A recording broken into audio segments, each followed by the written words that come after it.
Hi guys, part 5, Tez Talks Q&A. Do you have any advice on staying true to yourself rather than being a people pleaser? And knowing when to listen to your intuition? Well, I guess my rule that I have for myself, not that I really have any rules, but it's like always follow my intuition. I think that's super important because it's the part of us that comes from the subconscious. And the subconscious, I feel like, has all the answers. And a really cool way to tap into our intuitive selves is right before bed, if there's something you really want an answer on, ask yourself at nighttime, right before you go to sleep, like really meditate on it. And a lot of the times it'll come to you in your dreams or you wake up with a lot more clarity. So I really tend to stick with my intuition all the time, like that. And that's that real gut feeling that you can feel. It's like your spidey sense. Something's telling you that this isn't right or this is the decision you should make. And usually it's your higher power saying, hey guys, over this way. And it's really interesting because sometimes it tricks you and you think that this is the safe option and this is the way we need to go. And then your intuition is tapping you on the shoulder being like, hey, no, actually, this is the way you got to go. And it's really hard to know whether to listen to your head or your heart. And a lot of the time, I always think that my intuition is my heart. Cass over there, why is your manager freaking out that her phone went off? She was like, ah! It's okay. Everything's going to be okay. So I always say my intuition is my heart. It's my heart telling me what to do.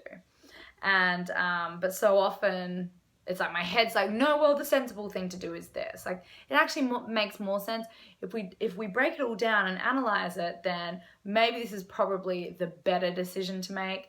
That's the way that I used to think, and now I really try not to do that. I really just wait for a feeling to come. So, that question, knowing when to, I would say all the time. I would lean more into that. Do you have any advice on staying true to yourself rather than being a people pleaser? Yeah. It's imperative. It's imperative. I do understand the people pleasing thing though, because I have actually recognized that in myself before, that I do want to please people, and sometimes it'll be at the extent of my own beliefs. And sometimes it's easier to be in an environment where you've just met a person and they are a certain way, and instead of being confrontational and being like, well, actually I disagree with you, I believe this is the way to do it. Sometimes I've just, in my own way, put up my own silent boundary. Will engage in conversation with them without feeling the need to interject my opinion, which is a lot of the time completely different to the person that I'm speaking with. I wouldn't really say that it's people pleasing, but it's also choosing your battles. And, sometimes I have this with people that I know who I've like really wanted to have an enlightening conversation with them and like really get deep and go deep fast and talk about like very like esoteric things and get evolved and really just get in it. And there are some people who like really do not feel comfortable doing that or have the knowledge or the interest in getting deep in that way. It's very surfacey. And I'll just let that be a surfacey thing. And may seem like I'm not being true to who I am, but in that environment, it makes more sense to interact with that person in that way rather than fighting to get into this deeper way of communicating. I find that sometimes when I'm at these like Hollywood parties or events, and it's almost like you put on a character. You're this character and you're engaging and you're talking to people about the film, but really all I want to do is like, tell me, like, who are you? Tell me about your way. Like, what makes you happy and inspired? And a lot of these agent types, like, yeah, let's talk about the film. I can definitely recognize that I can people please in a sense, but it's about choosing the time and place. If it I guess, use your intuition. If it feels appropriate to really talk about your own feelings and your passion and your way and who you are, then you should totally do that. But then there's other times when you're just wasting your energy. I mean, really, like, we don't get to have a lot of energy during the day when we're out putting it all the time to other people, and we're at work and we're at school and we've got kids, and like constantly it's just like giving energy out all the time. And if it's going to take way more energy to try and sit down and convince someone of your opinion or of your way of being, I would say keep that energy for yourself and just know what that is, and like have your silent boundary and be pleasant and then move on. So yeah, I think every situation you have to judge, but stay in your truth, stay in your authenticity. If you're not feeling comfortable, leave. If you're not enjoying conversation with someone, remove yourself. Yeah, the people pleasing can be really, really challenging because it's so easy to do, because we want people to like us too. So I do this thing where I think about water off a duck's back, and it's if anyone who is not in my inner tribe is coming down at me in a certain way, and I'm just sort of engaging with them in that way, I just try to think that I don't really care what this person thinks of me, or I don't really care about this interaction. Like, this interaction doesn't need to bring me down, or I don't need to overanalyze this interaction.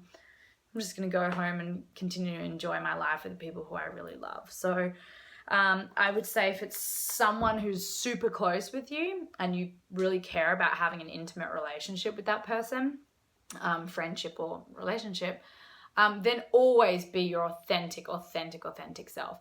If it's in one of these sort of vapid environments where you're interacting with people who aren't a huge part of your life and you don't feel like you'll be seeing them very often, then you can people please if that's easier and it's not going to take too much energy from you. I guess that's how I do it. Yeah. Okay, so Clara, how to have confidence in your everyday life. How do you have confidence in your everyday life? Okay, so I guess, gosh, it always comes down to the self-love thing. I know it doesn't come that easy for a lot of people, but if you truly love yourself and accept yourself, and you like the parts of yourself that are witty or sweet or kind or compassionate, find all the things that you know you are without a doubt.